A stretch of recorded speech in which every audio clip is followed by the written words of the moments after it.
अगर एक हिंदू आर्मी लाहौर पे कब्जा कर लेती है, तो आप में से कितने लोग अमेरिका छोड़कर जाके लड़ेंगे लाहौर के लिए? पाकिस्तान ने कितने जंग लड़े यरूशलेम के लिए? ज़ीरो, बिल्कुल ज़ीरो। जय हिंद दोस्तों, मैं मिंदर शर्मा स्वागत करता हूं वन वर्ल्ड हिंदी में। आपका उम्मीद करता हूं आप खुश और स्वस्थ है। दोस्तों ये दिखाते हैं पाक मीडिया की कुछ लेटेस्ट डिबेट, जिसमें कैसे डिस्कशन किया जा रहा है कि पाकिस्तान ने इस्लाम के लिए क्या किया है, कौन सी जंग लड़ी है। तो कहीं ना कहीं पाकिस्तान हर जगह सिर्फ और सिर्फ भीख मांगने के लिए घूमता रहता है। अब कैसे मुस्लिम ब्रदरहुड और मुस्लिम देशों का नाम लेकर मुस्लिम देश की लीडरशिप में कैसे सऊदी अरब में पाकिस्तान का आर्मी चीफ गया हुआ है, और आर्मी चीफ ने सिर्फ और सिर्फ वहां जाके फाइनेंशियल सहायता सऊदी से मांगी है। तो कहीं ना कहीं आज कमर चीमा ने सीधा सीधा एक क्वेश्चन पूछा है कि कैसे आज भारतीय आर्मी और सऊदी की आर्मी कैसे एक दूसरे के साथ कोऑर्डिनेशन बैठाती है, जबकि पाकिस्तान का ही आर्मी चीफ सऊदी से ही भीख मांगने कैसे पहुंच जाता है। तो कैसे आज इस भारतीय विश्लेषक ने बहुत जबरदस्त तरीके से इनकी धज्जियां उड़ा दी, और इस्लाम के नाम पे जो ये भीख मांगते रहते हैं उनके बारे में भी कहीं ना कहीं इन्होंने बहुत जबरदस्त तरीके से विश्लेषण करके पाकिस्तान को उनका आईना दिखा दिया है। तो दोस्तों देखिए डिबेट और कमेंट में अपनी प्रतिक्रिया जरूर दें। लास्ट में आपसे रिक्वेस्ट करूंगा, चैनल पे नए हैं तो चैनल को सबसे पहले सब्सक्राइब करें, लाइक शेयर कमेंट जरूर करें। दोस्तों जय हिंद, वंदे मातरम, भारत माता की जय। दोस्तों जो है वो सऊदी अरब गए हैं जी हाँ। और उन्होंने 3-4 दिन वहाँ पे स्टे किया है। 2-3 दिन अभी यूएई में है। सुना 7 दिन का बड़ा लंबा ट्रिप था, और बीच में जारी बात है वो रिलीजियस रिचुअल्स उम्रा भी करने मदीना भी गए होंगे, 1-2 दिन वहाँ लग गया होगा। तो ये जो सऊदी अरब ने कहा है कि हम $10 बिलियन की इन्वेस्टमेंट्स कर रहे हैं, ये आप क्या समझ रहे हैं कि हाउ इसको जरा लार्जर कॉन्टेक्स्ट में, I don't want to talk on this Pakistan and all that, इसको आप OIC, Pakistan, India, Kashmir, where do you see this all? For example अभी इंडियन आर्मी और सऊदी आर्मी की कंट्रीब्यूशन एक अच्छा ताल्लुक चल पड़ा है। इंडिया और सऊदी अरब जो है वो एक डिफरेंट लेंस में काम कर रहे हैं। Pakistan historically has used the Muslim world and Saudi Arabia के वो इंडिया के ऊपर प्रेशर डालें, and now we have reached to the point where India is doing trade and all that. बल्कि आज मैं देख रहा था शायद कि $100 बिलियन की तो रेमिटेंस इंडिया में आ रही है, उसमें से लार्ज 60-70% जो है that is coming from the Middle Eastern countries. So, and where does Pakistan stand in all this? कि जो financial need के लिए जा रहा है, या ये $10 अरब ले रहा है, $5 अरब वो और फिक्स डिपॉजिट करा रहे हैं।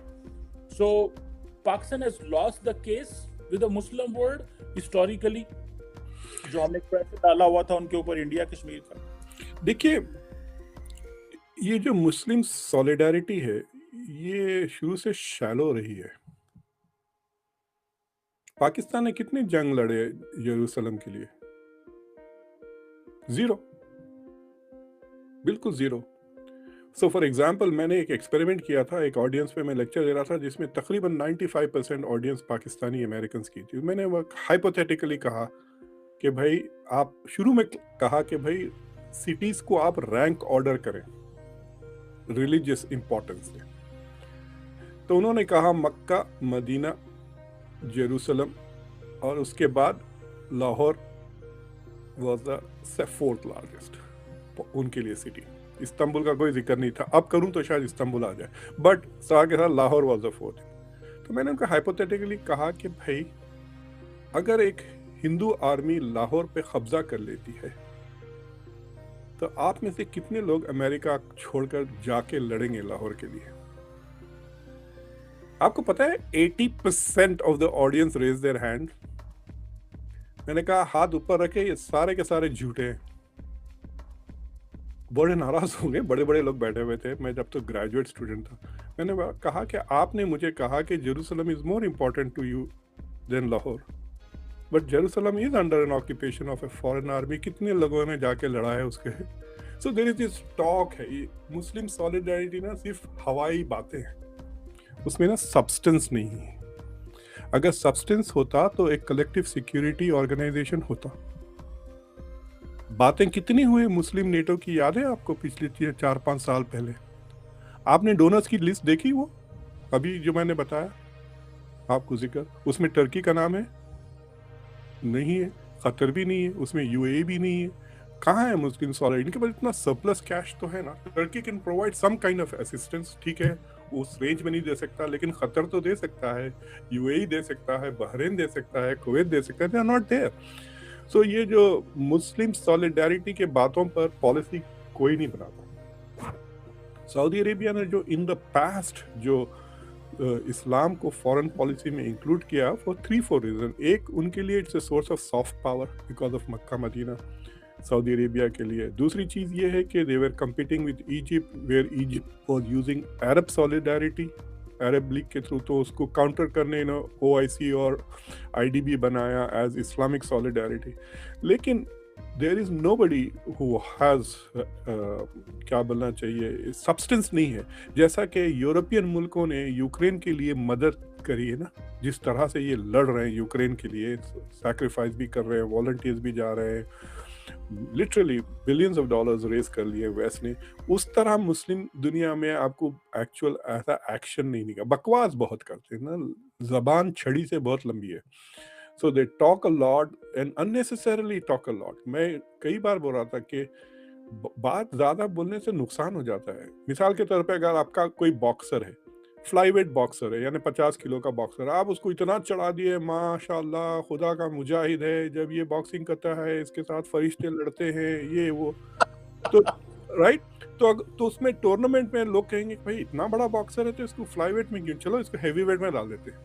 फिर वहाँ वो जाके इतनी जूते खाएगा कि सारी बॉक्सिंग भूल जाएगा जब 90 किलो का बंदा मारेगा ना उस।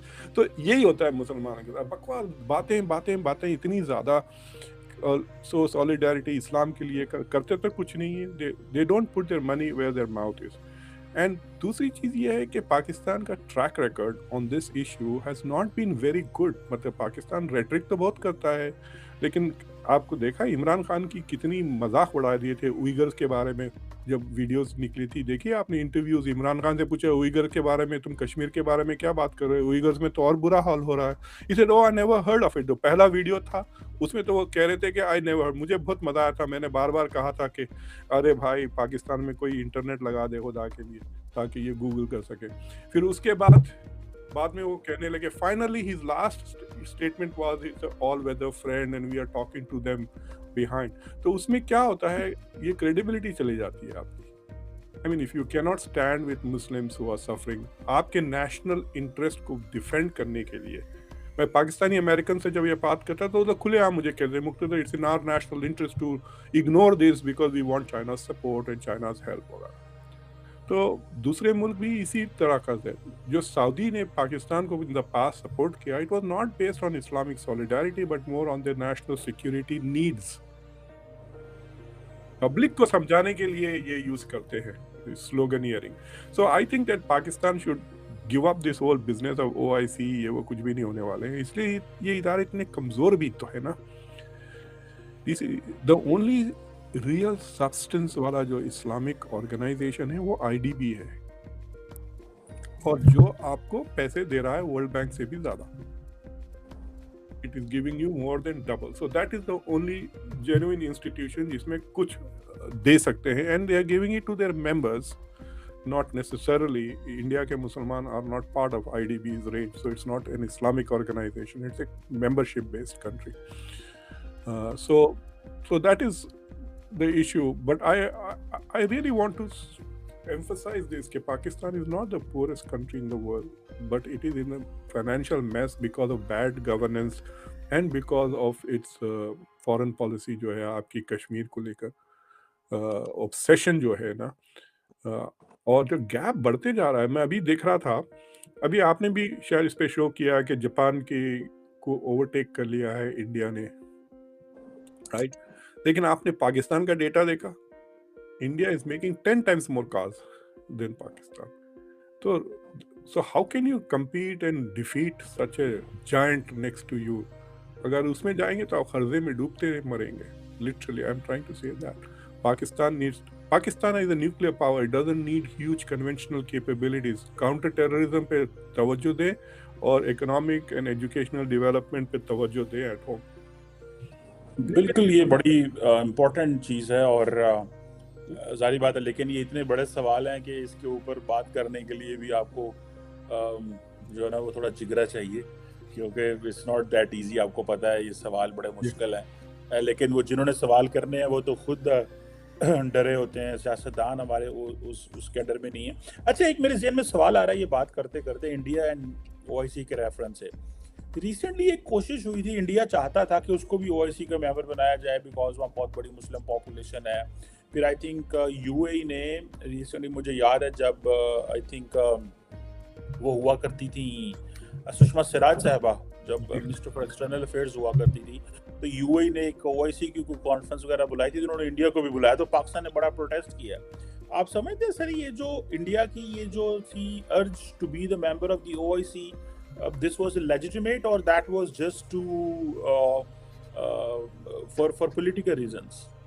आपको पता है Peru was an observer country? Peru, why?